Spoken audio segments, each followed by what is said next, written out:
Assalamualaikum warahmatullahi wabarakatuh dan salam sejahtera. Dengan penuh rasa kesyukuran, saya Dalila Syaringat, Timbalan Ketua Pengarah Operasi dan Pengurusan Jabatan Pembangunan Kemahiran, ingin mengambil peluang ini untuk mengucapkan Selamat Hari Raya Aidilfitri, maaf zahir dan batin kepada seluruh rakyat Malaysia, khususnya kepada warga Jabatan Pembangunan Kemahiran serta seluruh komuniti TVET di Malaysia walau di mana jua anda berada. Semoga Aidilfitri yang mulia ini disambut dengan penuh kegembiraan, keberkatan dan ketenangan bersama keluarga dan insan tersayang.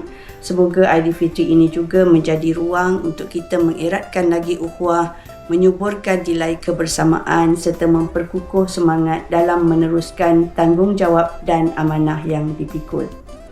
Di kesempatan ini juga saya ingin memohon ampun dan maaf atas apa jua kesilapan atau kekhilafan sepanjang saya berkhidmat di Jabatan Pembangunan Kemahiran. Harapan saya agar silaturahim yang terjalin ini akan terus terpelihara dan diperkukuh serta kita semua sentiasa dikurniakan kesihatan, kebahagiaan dan rahmat daripada Allah Subhanahu Wa Taala.